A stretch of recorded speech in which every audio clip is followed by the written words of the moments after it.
Un cône de sommet S et de rayon O'A'. Et nous avons ici un petit cône de sommet S et de rayon OA. En fait, le petit cône est une réduction du grand cône. On nous donne le grand cône qui va avoir pour hauteur SO' et SO' fera 12 mètres. Et le rayon du grand cône O'A', ici, va mesurer 2 mètres. Donc je peux indiquer 2 mètres. Dans une première question, nous allons calculer le volume du grand cône, en sachant que le volume du grand cône, c'est l'aire de sa base fois la hauteur divisé par 3. Quelle est l'aire de la base? Déjà, quelle est la base? Eh bien ici, la base, vous voyez, c'est un cercle d'air pi fois rayon au carré, c'est-à-dire pi fois le rayon O'A' au carré, multiplié par la hauteur SO'. La hauteur SO' est d'ailleurs perpendiculaire au rayon O'A'. Divisé par 3. Ainsi, le volume du grand cône est égal à pi fois le rayon O'A', 2 au carré, fois 12 divisé par 3. Je vais simplifier un petit peu ce calcul. Pi fois 2 au carré, 4, fois 12, divisé par 3. Ainsi, le volume du grand cône sera égal 4 fois 12, 48, 48 pi divisé par 3. Et si je simplifie 48 divisé par 3, j'obtiens 16. Ainsi, le volume du grand cône exprimé en fonction de pi, c'est-à-dire que pi va rester dans le résultat, cela va me donner 16 pi, et l'unité, puisque la hauteur a été exprimée en mètres et que le rayon est en mètres, l'unité ce sont des mètres cubes. J'encadre le résultat. Dans cette deuxième partie, nous avons ici un petit cône que j'ai dessiné en vert, qui est une réduction finalement du grand cône, telle que la distance SO, c'est-à-dire la hauteur du petit cône, soit égale à 1/4 de la distance SO', qui est la hauteur du grand cône. Donc c'est une réduction de coefficient de réduction K égale 1/4. On va calculer le volume du petit cône en utilisant le coefficient de réduction. Eh bien, il y a une formule qui dit que le volume du petit cône est égal au coefficient de réduction au cube multiplié par le volume du grand cône. Je vais donc obtenir, en écrivant que le volume du petit cône c'est simplement V, est égal coefficient de réduction 1/4 au cube multiplié par le volume du grand cône qu'on avait déjà calculé tout à l'heure, qui était égal à 16 pi. J'obtiens donc 1/4 au cube, cela fait 1 au cube sur 4 au cube, car le cube s'applique en haut et en bas, multiplié par 16 pi, est égal 1 au cube, cela fait 1.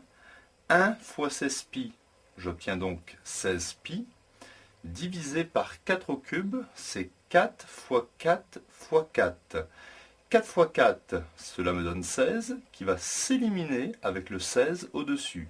Il me reste donc pi sur 4 en volume du petit cône. Et l'unité, ce sont des mètres cubes, parce que les distances ont été exprimées en mètres. Conclusion, le volume du petit cône sera donc égal à pi sur 4 mètres cubes en valeur exacte.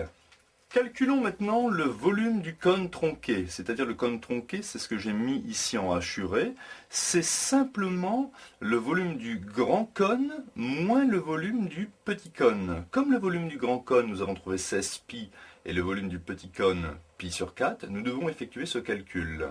Ici, 16 pi, c'est 16 pi divisé par 1. Pour mettre au même dénominateur, je fais fois 4 en dessous. 4 fois 16, 64. 64 pi sur 4 moins pi sur 4. 64 pi moins pi, j'obtiens 63 pi sur 4. Donc voilà la valeur du volume du cône tronqué, c'est un grand cône où il manque un petit morceau, en valeur exacte.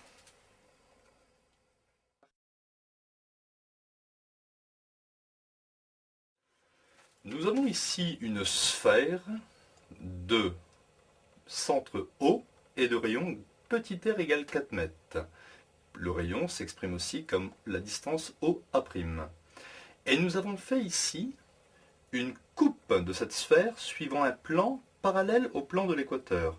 L'équateur est ici et la coupe est représentée ici. C'est une coupe qui a été faite parallèlement au plan de l'équateur. Donc cette coupe sera un cercle de centre A et de rayon AB.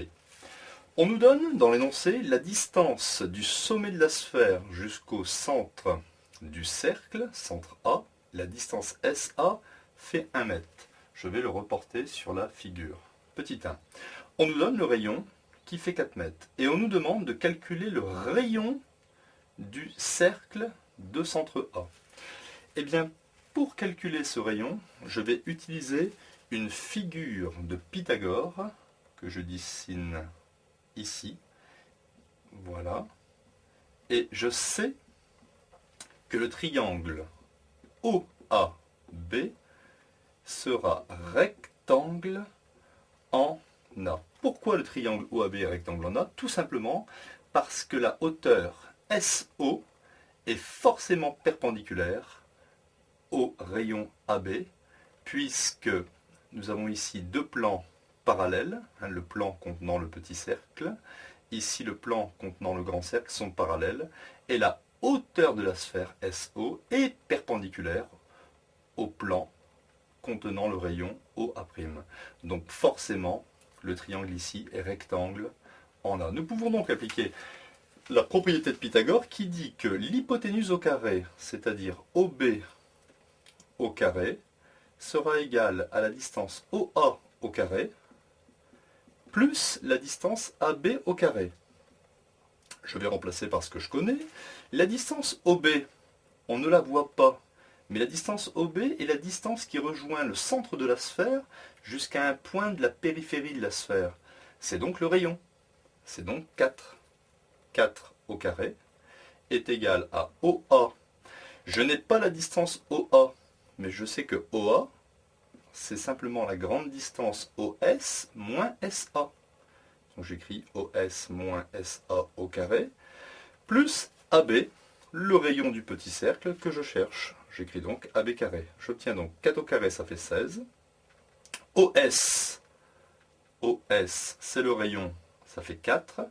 4 moins 1, j'obtiens 3 au carré, plus AB carré.